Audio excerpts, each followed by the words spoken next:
Welcome back to Bombadil Tree Farm, an American Tree Farm System certified family forest since 1978. The purpose of this video is to discuss how clearcutting can, under certain circumstances and with attention to various precautions, be an appropriate, useful, and effective silvicultural tool in managing the family woodlot within the boreal forest of the northeastern United States and maritime provinces of Canada. If you have watched any of my earlier videos, you will probably be surprised to find me standing in a clear cut. You will probably be even more surprised to learn that this recently completed clear cut lies within our family forest, within the larger boreal forest of northern Maine. And you might be aghast to learn that I chose to perform this clear cut as the first step in the long, slow process of improving this area of our woodlot.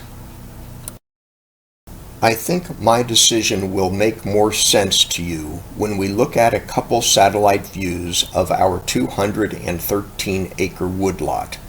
213 acres is 85 hectares. North is to the left, east at the top, and property boundaries appear in white. We acquired the property in two separate purchases, the area below the black line in 1976 and the area above the line 30 years later in 2006. Because of very different histories of human intervention, primarily in the form of logging practices, that black line abruptly separates a beautiful, healthy, diverse forest from one that is far from that and truly breaks my heart. What you see behind me is shameful. This balsam fir, by nature a pioneer species, is now the predominant species over many hectares, many acres of this forest, all as a result of poor logging, poor forestry practices. And in fact, I'd hate to call it forestry because there was never in scientific forestry any recommendation to perpetuate stands like this at the expense of better, longer-lived species that make up part of the late succession or old-growth forest. This stand back here goes on for many acres, many hectares. In the natural forest, it would not. But decades of human abuse and disrespect for its natural place in the cycle of the forest has now turned this balsam fir into an invasive species. Whether performing a single tree selection harvest or a clear cut, the first step is determining your management goal. Our primary goal is to improve the diversity of tree species, favoring long-lived species that will provide greater benefit to the forest ecosystem as a whole. And I want to emphasize that human activity, including timber harvesting that respects the forest community, is part of that ecosystem. But how do we get there from here, from vast thickets of mature, over-mature, and long-suppressed balsam fir? Decades of abusive logging practices have virtually eradicated preferable tree species. Without their presence, no natural seed source remains. Unaided, it would take nature at least 400 years, and more likely 600 to 800 years, if ever, to return this to this.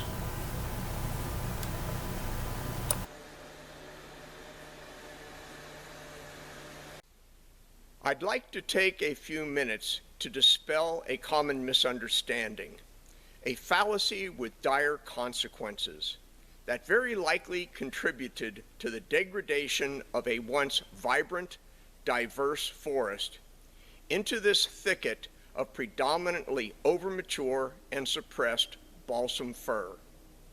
The statement We will harvest the big trees and leave the small ones to grow, succinctly expresses this fallacy. The terrible error in such thinking is that it confuses a tree's size with its age and future growth potential. Every tree that you see behind me in this Norway spruce plantation is exactly the same age. I know because I planted them as 2-year-old seedlings in 1978. That's right. This 11-inch or 28-centimeter tree is exactly the same age as this one, and exactly the same as this one, and exactly the same as this runt that is only 2 inches in diameter and I can easily wrap my fingers around. 2 inches is only 5 centimeters. Harvesting large, healthy young trees like this and leaving runts like these to constitute the residual stand results in narrowing the genetic diversity in favor of less vigorous trees. Such an approach becomes especially damaging when the trees removed are species of greater natural longevity and the runts left behind are early successional species that, despite their small size, are already near the end of their natural lifespans. I'm confident that this take the best and leave the rest approach lies at the heart of this terribly degraded area of forest. And during our harvest, these stumps and butt sections confirmed it. Although small trees, nearly all were old and full of rot. To help gauge the small size of these trees, I have placed for reference the lid of a plastic jar that I use as a weatherproof case for my camera. Very small, but very old trees, full of butt rot. By age 40, balsam fir commonly develop butt rot and reach the end of their pathological lifespan by age 70 or 80. This is especially true of suppressed trees like these that were repeatedly left behind following past harvests, under the sad misconception that they were young and healthy and had a hopeful future. A very costly mistake. Decisions in forestry carry long-term consequences, and months, if not years, of research, thought, and discussion are common before embarking upon a plan of action. Keeping my goal in mind, I have repeatedly walked just about every square meter of the balsam fir stands during every season of the year for several years, joined at least once each year by the consulting forester who has advised me since the early 1980s. Eventually it became clear that the best way to achieve my goal was to clear-cut the balsam fir stands, followed by site preparation and planting. Clear-cutting is very disruptive, so careful planning is essential to minimize its impact on established wildlife populations and not upset the ecosystem as a whole. The Forestry Rules of Maine describe the legal standards applicable to clear cuts within the state. Other New England states and Canadian provinces have their own rules. The Maine Forest Practices Act defines a clear cut as a harvest area that is greater than 5 acres. 5 acres is 2 hectares, and has a residual basal area after harvest of less than 30 square feet per acre. The Act also establishes standards based upon the size of a clear cut. The smaller the clear cut, the less demanding the standards, because a smaller clear cut will generally be less disruptive than a larger clear cut. In our case, we will attempt to develop a harvest plan involving small Category 1 clear cuts.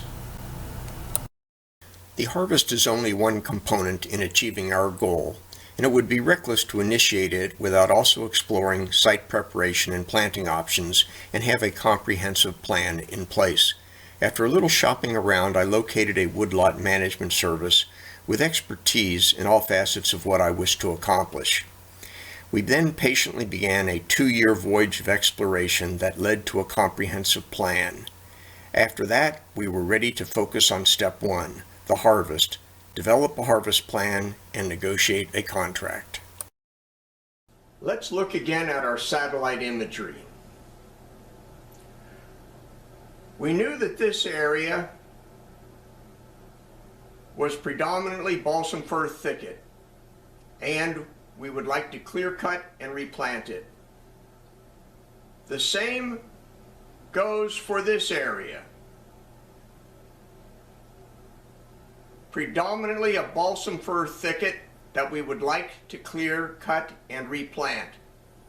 The rear of the property is in pretty good shape. Although it was harvested heavily in the 1980s, it was done by a very reputable logger under the supervision of a Maine Forest Service forester, and it has excellent regeneration, advanced regeneration back in this area.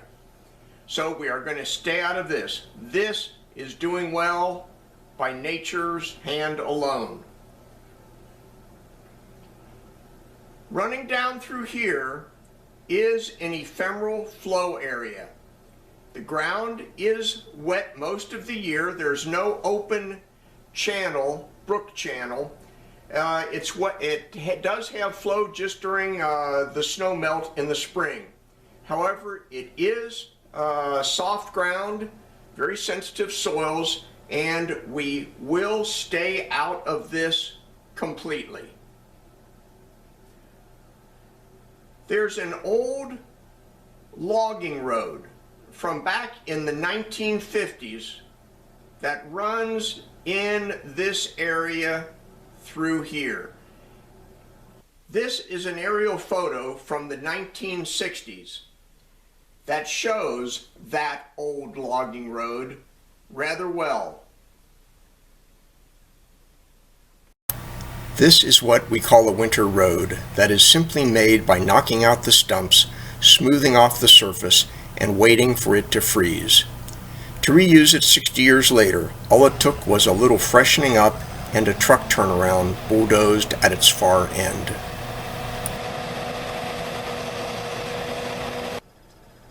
This is a close-up section of the earlier satellite image of our woodlot. It's oriented again so that north is to the left and east is at the top. Kathy and I are blessed with fine neighbors who live here and share this property line with us. To avoid harming the aesthetic appeal of their properties, we will leave an uncut strip of forest along here. Shortly before our harvest was to begin, we discovered that several deer had chosen this patch of forest as a wintering area. It did not harbor enough deer to qualify as a deer yard, but the winter was already a rough one with deep snow. If even a small number of deer found in these 2 or 3 acres, about 1 hectare, the winter shelter they needed, by all rights it belonged to them, and we removed it from our harvest plan. When you hear me say we or our when discussing the harvest plan, more than 95% of the we and the our is the man seen here speaking with the forwarder operator. And here he is on the right speaking with Chris, the GIS specialist. Andrew is the professional woodlot management services forester who has worked with me for more than 2 years developing a complex and comprehensive plan to achieve my goal. A harvest of balsam fir is only the first step. There is much to talk about in this image of our final harvest plan. We will make a long, narrow 12.5 acre, 5 hectare clear cut to the north and east. We will make a second long 11.6 acre, 4.6 hectare clear cut to the west of our truck road shown here in black. A long 2-armed buffer strip approximately 100 meters wide containing the ephemeral flow area will separate the 2 clear cuts. At the southern end of the 11.6 acre clear cut, one short arm of the buffer strip will extend westward and connect to this extended area of quality forest. The same arm will also separate the 11.6 acre clear cut from our third and final clear cut of 18.7 acres, which is 7.5 hectares. The top of the buffer strip will have a second arm that crosses a very narrow section of our road before similarly connecting to the extended area of forest to the west. Such buffer strips and small narrow clear cuts attenuate the disruptive impact of clear cuts on deep forest wildlife species. This bucket handle-shaped buffer zone separating three small clear cuts was truly a brilliant design on Andrew's part. By connecting at both ends to a large expanse of undisturbed forest, it provides a continuous deep forest corridor. It also serves to isolate the clear cuts within the surrounding forest instead of isolating remnant patches of forest within a large clear cut. It also protects the ephemeral flow area and the habitat surrounding the pond. It also focuses the clear cuts on areas of ground whose soils, aspect, and other considerations are best suited for reforestation. I could go on and on. It is a well thought out, truly brilliant layout. Thank you, Andrew.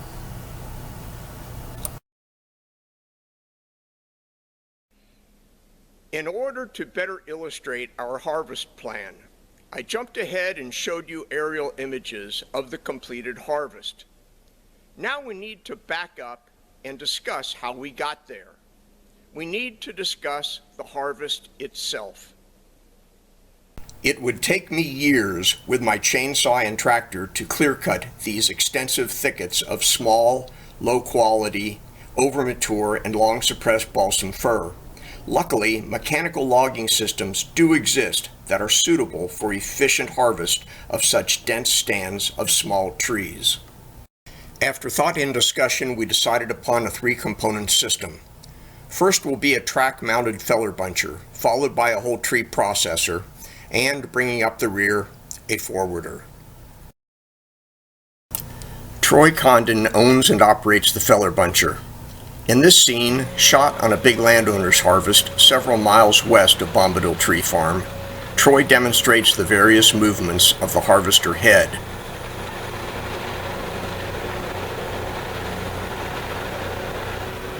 And in this scene, demonstrates it in action, harvesting a couple spruce.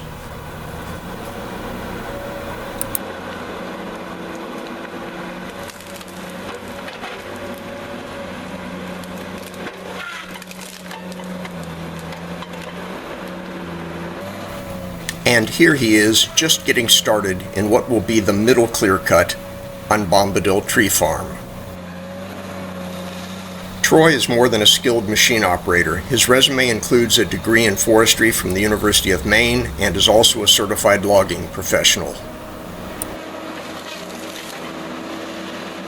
Troy, wearing the yellow hard hat on the left, is seen here discussing his progress with a forester that works with Andrew.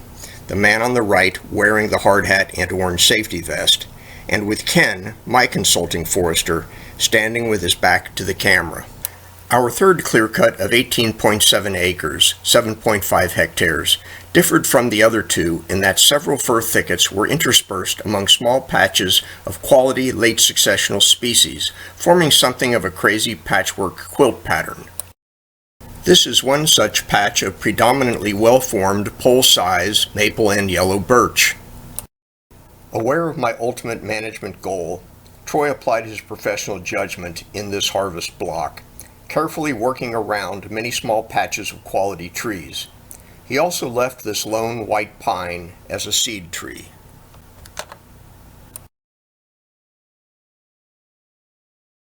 With their summer foliage absent, the many small patches of broadleaf trees don't stand out. However, this island of beautiful red spruce clearly does.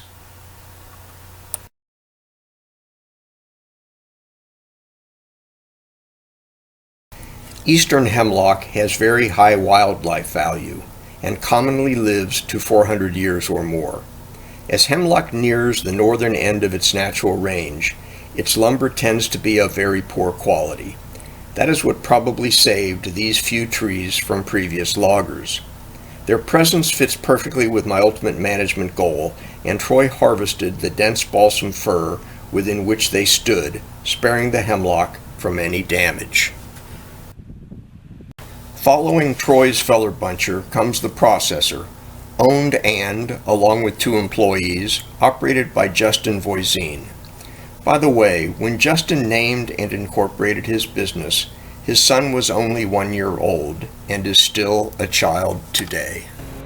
Okay, Justin, show me what all these joysticks do. Well, right joystick controls stick boom in, stick boom out. Left to right on this joystick simply rotates the harvester head around. Left to right on this joystick makes the upper structure of the machine swing left to right, and back and forth on it is up and down for the main boom.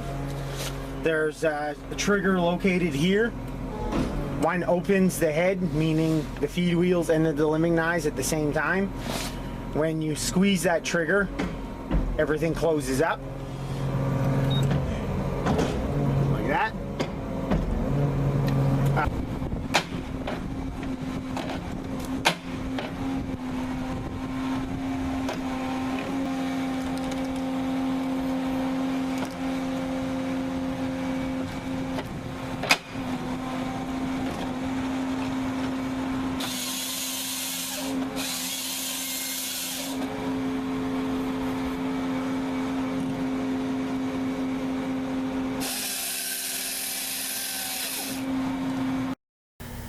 There are 2 computer screens in the operator's cab. The lower one is a monitoring and diagnostic computer for the harvester's engine and other mechanical components. The upper screen accesses GPS job site details and also allows the operator to input mill specifications, things like species, log lengths, and log diameters. When the operator picks up a tree, he or she presses a button on the left joystick corresponding to the selected species, and the harvester head does the rest.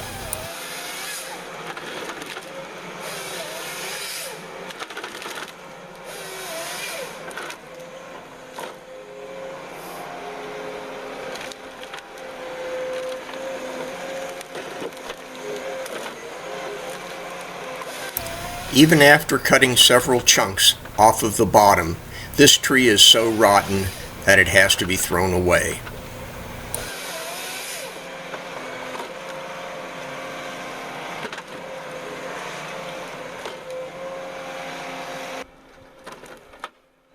After cutting off a few feet of butt rot, this tree does yield a small stick, good enough for no more than a single 2x4.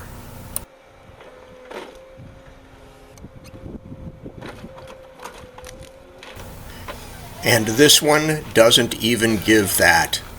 It's rotten all the way up and has to be thrown away. More and more of the same.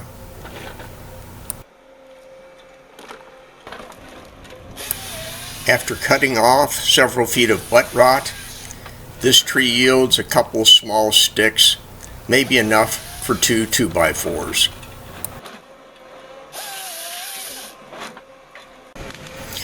It takes a lot of work, a lot of effort, as you can see, to get anything of value out of this weed patch.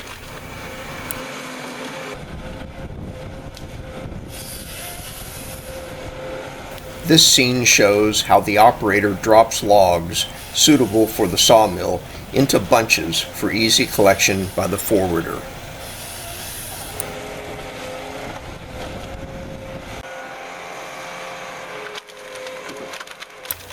Before moving forward, the operator spreads tops and other logging slash across the trail. Such a mat, along with snow and frozen ground, will prevent ruts and soil compaction by distributing the heavy weight of the loaded forwarder that will later use this trail.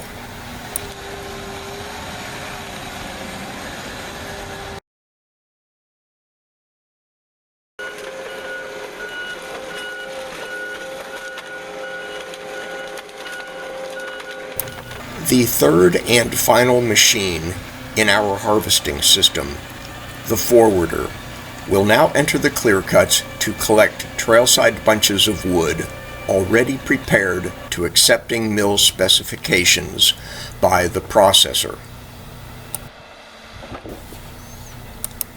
The reason that the forwarder operator slaps his grapple load of logs against those already in the bunks is to square up their ends for a tighter and more uniform load.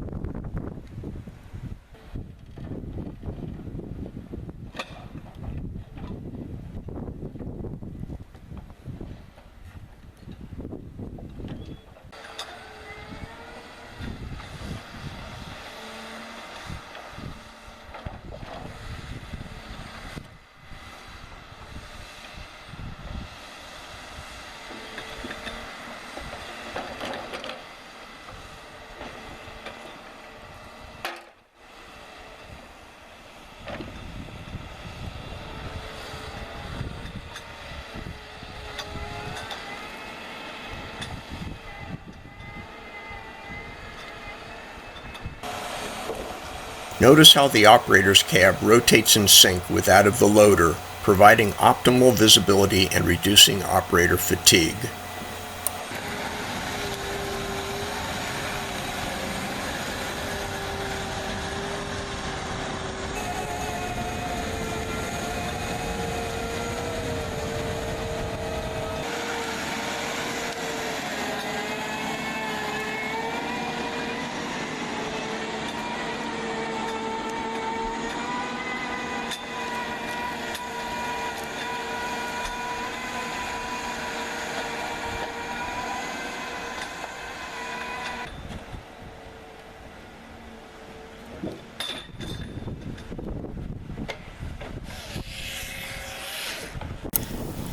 After emptying his bunks at the log landing, the forwarder's job is finished. From here, trucks will haul the logs to the mill.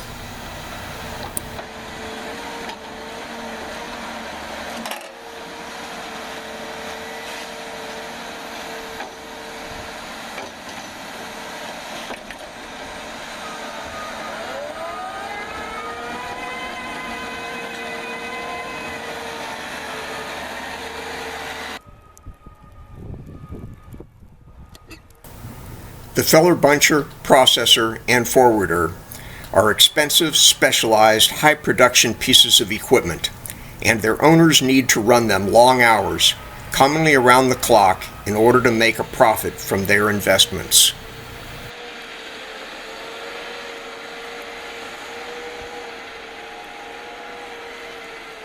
At least the operator's cabs are climate-controlled and reasonably comfortable. That's more than can be said for me behind the camera shooting this footage at night during a snowstorm.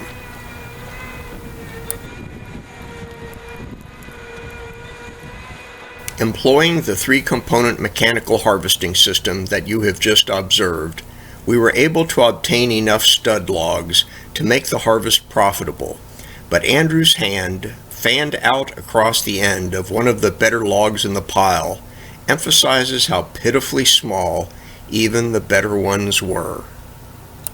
Today is March 6th, 2019, and the final truckloads from our clear-cut harvest should be hauled away by early next week. That's a good thing, because this frozen winter road capable of supporting 100,000-pound loaded log trucks will, by April, begin to thaw and turn into a quagmire of mud, unable to support even a child's tricycle. 100,000 pounds is almost 46,000 kilograms.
Our clear-cut harvest is now complete, and I am not the only one happy with the results.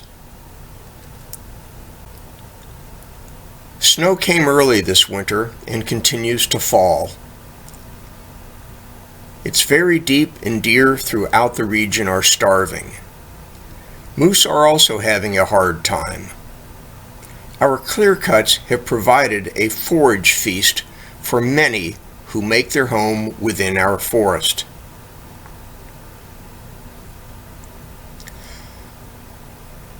Thanks to all the nutritious forage brought to ground by our harvest, these deer are fat and healthy.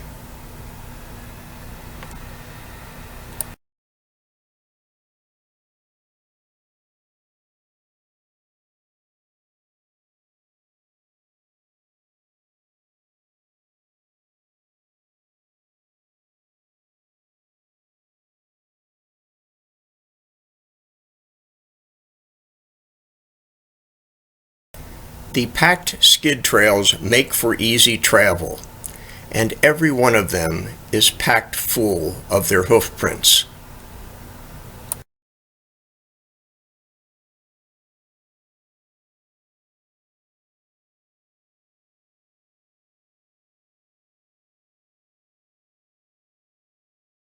It's wonderful to see our favorite doe and yearling doing well. Kathy and I would hate to lose them.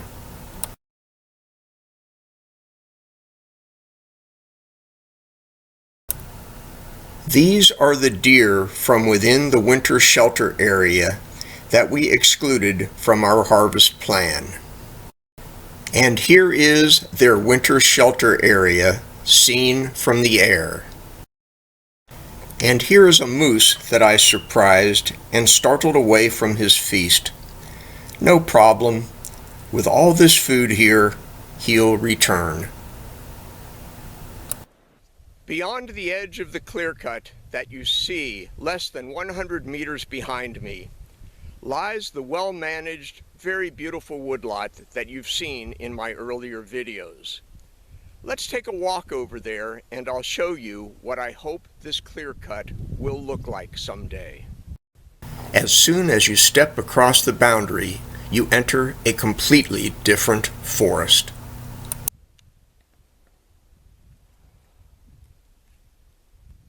And barely 50 meters beyond, waiting to meet us in his grove of tall yellow birch and sugar maple, is Treebeard.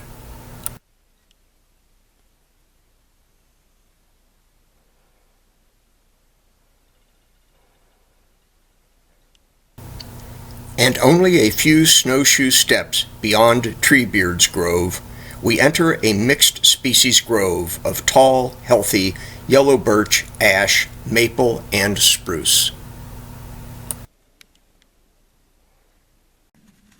And just beyond that, the forest transitions to this stand of tall, healthy spruce.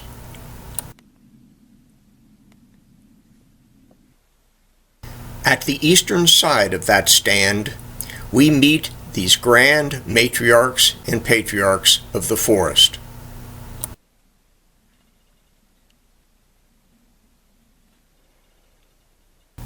If I brought you here when snow is not hiding the ground, I would show you the last rotting remnants of stumps, primarily from balsam fir, that I harvested more than 30 years ago.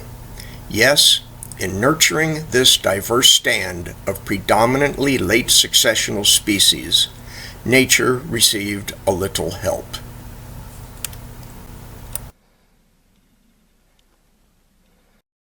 Chapter 1 in our plan to improve the diversity of tree species in this 40-plus acre, 16-plus hectare area of long-abused forest is now complete, and so is this chapter of what I plan will be a multi-chapter video series.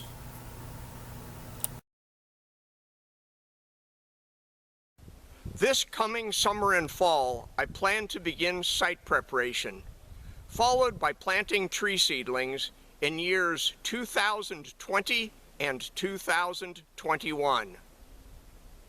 Chapter 2, that I hope to complete and post on YouTube no later than this time next year, will cover site preparation. Kathy and I hope to see you back here then, on Bombadil Tree Farm, an American Tree Farm System certified family forest since 1978, located just outside Ashland, Maine, in the United States of America.